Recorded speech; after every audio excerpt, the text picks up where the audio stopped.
Puji Tuhan, terima kasih untuk kesempatan yang diberikan oleh pemimpin wadah pemuda di tempat ini untuk saya boleh menyampaikan kebenaran firman Tuhan. Puji Tuhan saudara, setelah sekian lama tentu saudara-saudara juga mengalami pengalaman yang sama. Kita selama ini melakukan ibadah secara online. Ya, dan saya sendiri secara terbuka begini baru kali ini begitu, saudara, onsite lagi begitu ya saudara ya. Berapa kali saya diundang di Ketapang juga hanya menghadapi bangku kosong ya saudara ya, karena itu memang untuk ditayang ulang gitu ya saudara. Memang beda rasanya. Jadi saya merasakan sukacita dan saya berharap saudara juga merasakan sukacita yang sama begitu ya saudara ya. Kita boleh beribadah secara komunal walaupun dengan begitu banyak hal yang berbeda dengan sebelumnya. Tapi tetap kita harus bilang terima kasih, Tuhan baik bagi kita. Puji Tuhan. Saudara, sekali lagi terima kasih untuk kesempatan yang diberikan. Dan saya ingin mengawali penyampaian firman Tuhan ini dengan sebuah percakapan imajinatif. Ya saudara, secara imajinasi. Diceritakan ada katakanlah malaikat pembawa maut yang ditugaskan untuk mencabut nyawa di suatu daerah. Dalam perjalanan dia berjumpa dengan seorang tua yang katakanlah seorang yang berohani, katakanlah demikian. Ketika ditanya dalam percakapan imajinatif tersebut, mau kemana? Saya ditugaskan oleh Yang Maha Kuasa untuk mencabut nyawa. Berapa nyawa? 1000 katanya gitu. Oh, baik kalau begitu, ya orang tua atau alim ulama ini berkata, baik kalau begitu 1000 ya, jangan lebih. Singkat cerita, selesai tugasnya pulang. Tapi alim ulama ini mendengar bahwa ternyata yang jadi korban 1000.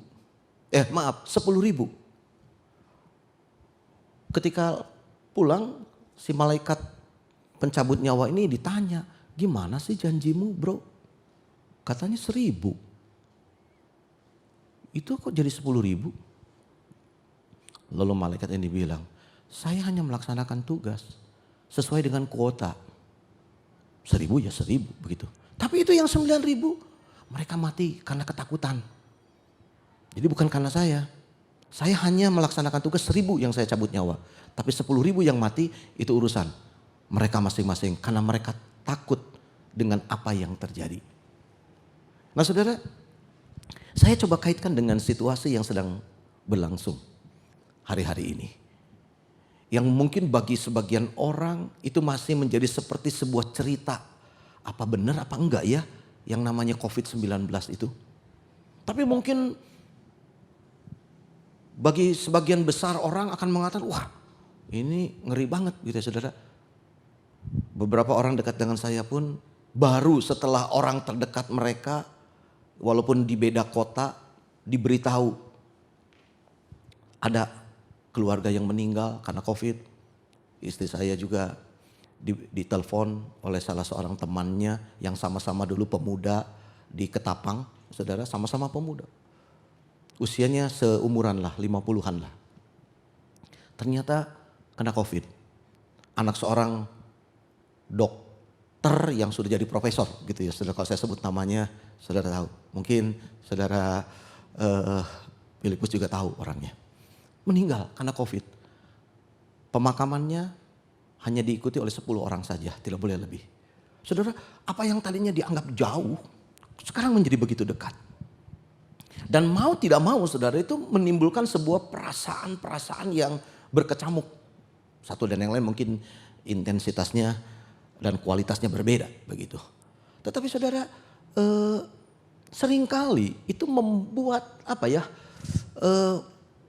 fighting spirit kita itu menjadi down gitu. Sehingga kita mulai kikuk dalam menjalani kehidupan ini karena diintimidasi dengan begitu banyak hal yang membuat kita menjadi tidak berdaya. Walaupun juga saya melihat sebagian besar orang menganggap, kayaknya enggak deh. Ya maaf saya tidak perlu sebutkan, saya pernah pergi ke sebuah pasar saudara, orang-orangnya Saya bilang ngeri banget begini ya saudara ya. Pantesan lonjakan grafik dari yang dinyatakan positif itu terus meningkat di Indonesia. Ya tentu hal itu juga tidak membawa kita menjadi seakan-akan dalam tanda petik ceroboh, sembrono atau takabur. Seakan-akan itu tidak akan menimpa kita. Bahwa itu hanya cerita fiksi belaka gitu ya saudara. Tetapi di satu sisi saudara, jangan sampai itu membuat kita menjadi lemah. Karena kenapa saya tertarik dengan mengungkap hal ini? Ada seorang yang bertanya kepada saya, Om, sampai kapan sih corona? Saya bilang, saya juga nggak tahu, saya juga mau nanya sama siapa, saya bilang. Nah terus dibilang, Om, dulu kita sakit dibawa ke gereja, didoakan tumpang tangan. Sekarang suhu tubuh naik sedikit aja, kita nggak boleh kebaktian. Aduh saudara, jujur saya merasa, sampai dia bertanya, Om, apa Tuhan masih ada?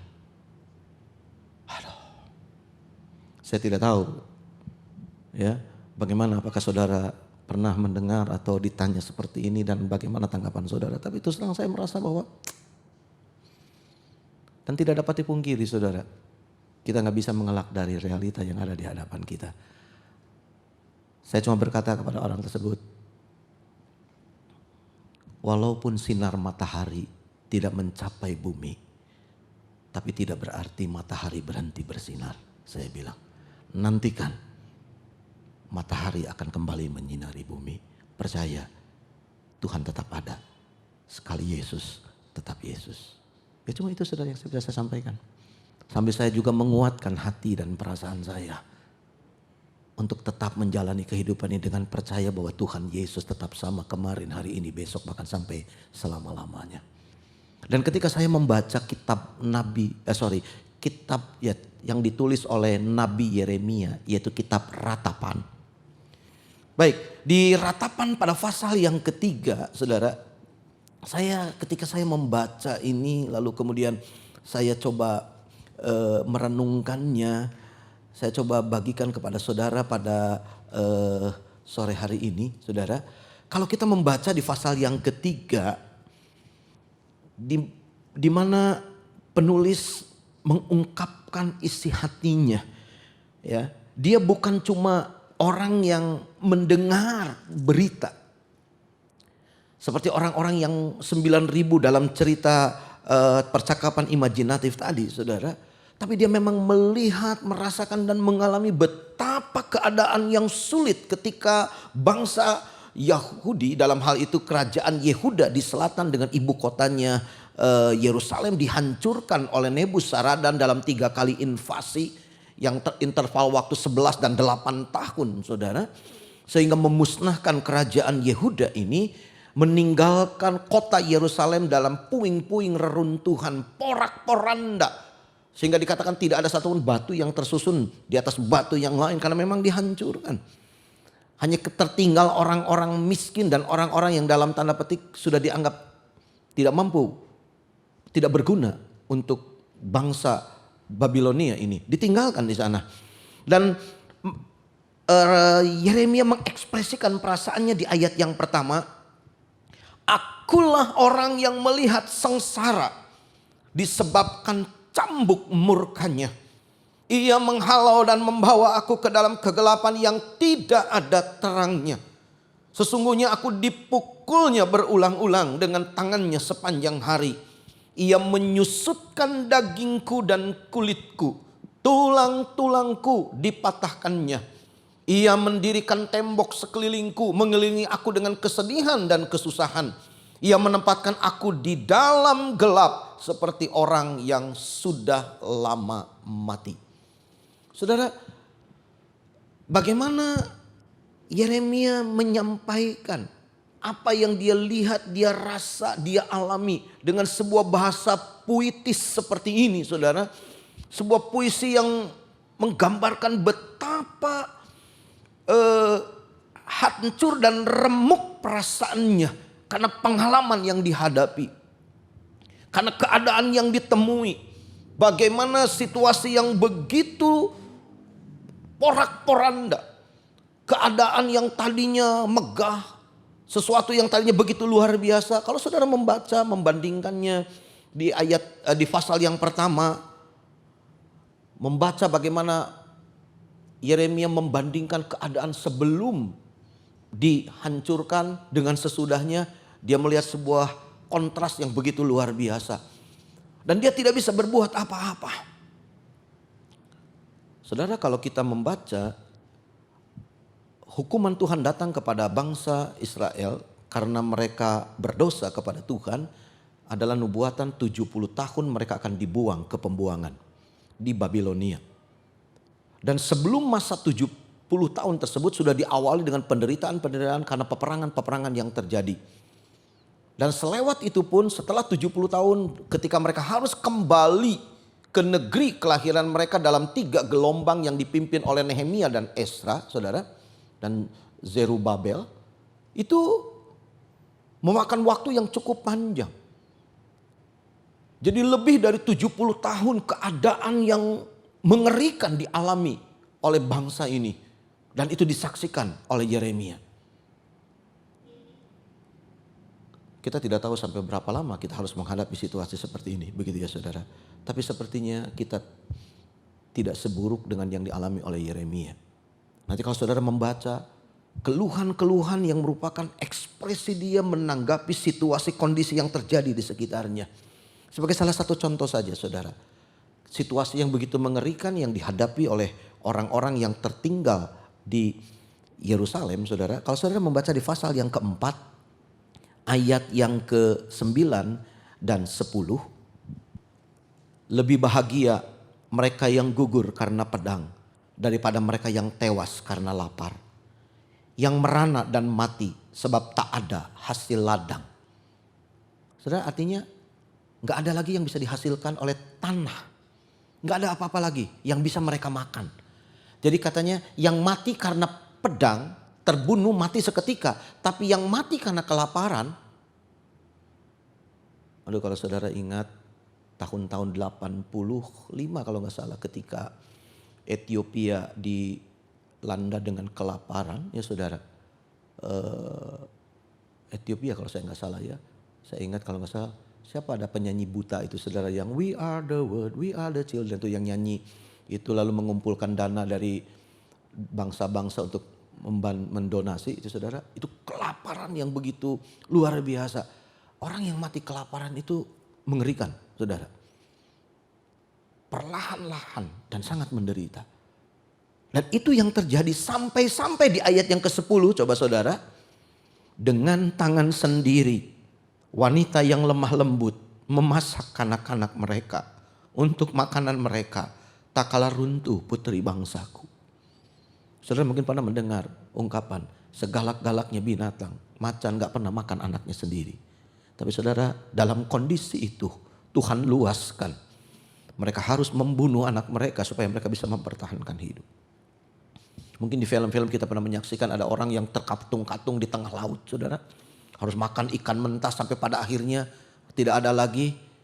Ada teman mereka yang karena mati saudara, mereka pertahankan lalu mereka makan dagingnya. Mungkin kita pernah dengar seperti itu. Dan itu di luar pemikiran kita. Tapi jauh sebelumnya Alkitab telah menceritakan. Itu dibunuh katanya. Dengan tangan sendiri wanita yang lemah lembut memasak anak-anak mereka. Yosefus saudara, sejarawan Yahudi menceritakan hal itu dalam tulisan sejarahnya saudara. Sesuatu yang real. Dan itu tentu sangat mengerikan. Itulah sebabnya kalau kita mundur saudara membaca di pasal yang ketiga. Bagaimana di puncak tekanan yang dialami oleh Yeremia. Dia mengatakan di ayat yang ke-18 saudara. Sangkaku hilang lenyaplah kemasyuranku. Dan harapanku kepada Tuhan. Dia sampai pada satu titik sepertinya enggak ada lagi harapan. Enggak ada lagi pertolongan. Saudara saya membaca dalam New English Translation dikatakan my endurance has expired. My endurance, ketahananku, daya tahanku udah sampai di titik terakhir. I have lost all hope of deliverance from the Lord. Saya sudah kehilangan seluruh harapan adanya kelepasan dari Tuhan.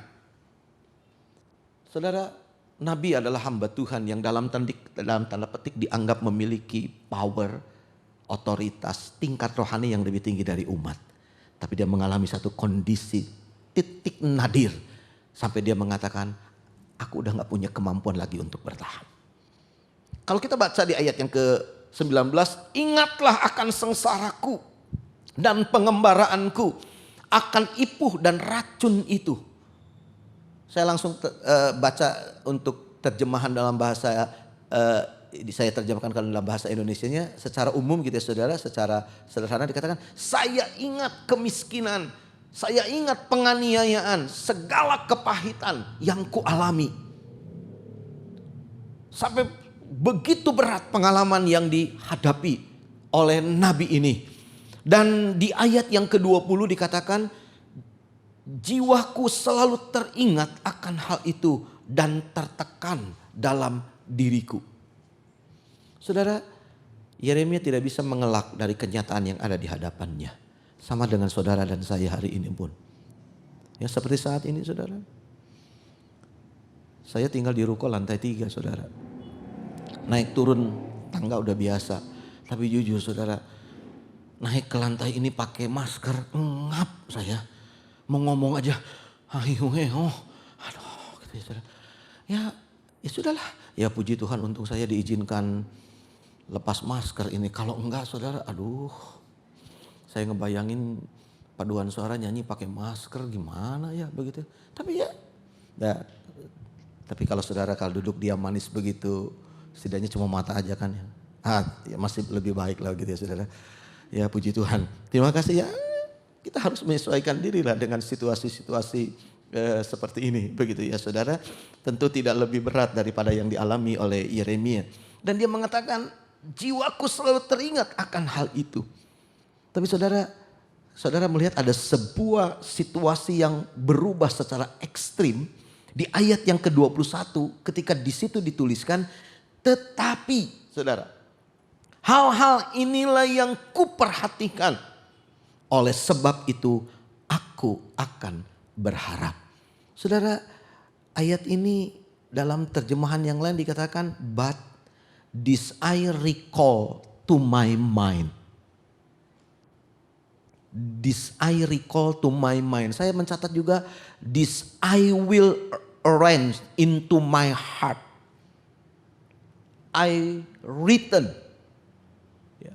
Dia mengembalikan. Ya saudara, dia memulihkan, dia memanggil kembali, dia mengingat kembali segala hal yang pernah dia alami bersama dengan Tuhan untuk ada di pikirannya.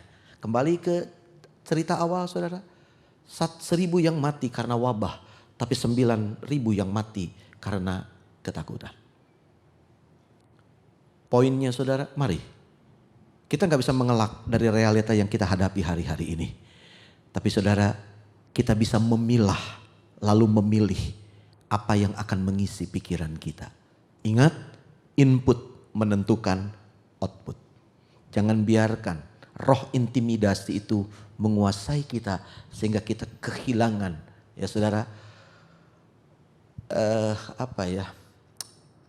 keberanian kita untuk menjalani hidup. Keyakinan kita, kepercayaan kita, fighting spirit kita jangan sampai padam karena situasi yang kita hadapi.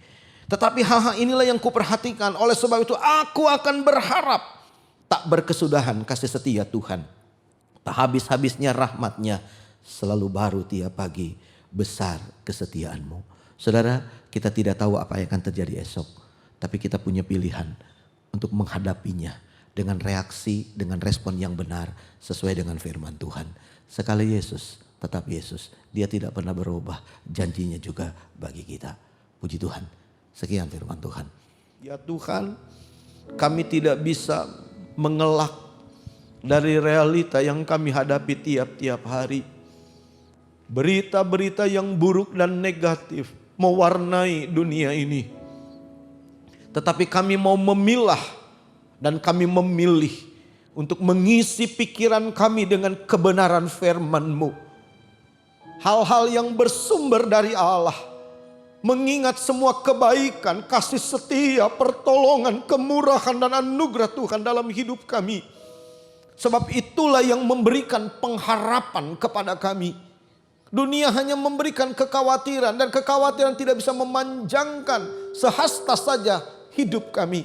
Tetapi percaya kami kepada Tuhan, iman kami kepada Tuhan, itu yang akan memberikan kemenangan kepada setiap kami. Oleh karena itu Bapak hamba berdoa untuk setiap kami yang hadir sore hari ini. Biarlah iman mereka boleh kuat di dalam Tuhan. Karena mereka mengisi pikiran dan hati mereka dengan kebenaran-kebenaran firman-Mu. Berita-berita yang berasal dari Tuhan yang membangkitkan kepercayaan mereka. Haleluya. Sehingga mereka kuat menghadapi kehidupan ini. Terima kasih Tuhan untuk firman-Mu. Engkau sudah memberkati kami. Engkau mengerti pergumulan yang dihadapi oleh umat-Mu. Secara pribadi Engkau melawat mereka. Dan bila kami boleh menikmati persekutuan dengan Tuhan malam ini. Sehingga ketika kami pulang dengan sukacita. Kami pulang dengan kemenangan. Tuhan terima kasih Engkau sudah memimpin ibadah ini dari awal sampai pada akhirnya. Dan kalau kami usaikan sebentar, Tuhan pimpin dan sertai perjalanan pulang kami. Dan tibakan di rumah kami masing-masing dengan segala selamat. Dan biarlah penyertaan Tuhan tetap menjadi bagian kami. Teringat saudara-saudara kami yang tidak hadir, Tuhan tahu keberadaan mereka. Dan biarlah kemurahan Tuhan juga menjangkau mereka. Sehingga di kesempatan yang lain, mereka juga boleh bergabung bersama-sama dengan kami untuk beribadah. Terima kasih Bapa, segala puji, hormat, kemuliaan, kebesaran dan kuasa hanya bagi Engkau Yesus Tuhan, sekarang dan selama-lamanya. Pada akhirnya, saudara-saudara yang kekasih, marilah kita pulang dengan damai dan sejahtera. Dan biarlah kita pulang dengan membawa berkat, rahmat, anugerah dari Allah Bapa. Cinta kasih, kemurahan, kasih sayang dari Tuhan kita Yesus Kristus. Dalam persekutuan Roh Kudus-Nya menyertai kita sekalian mulai malam ini. Bahkan sampai selama-lamanya. Di dalam nama Tuhan Yesus Kristus. Dan kita yang percaya katakan bersama. Amin. Puji Tuhan. Tuhan Yesus memberkati.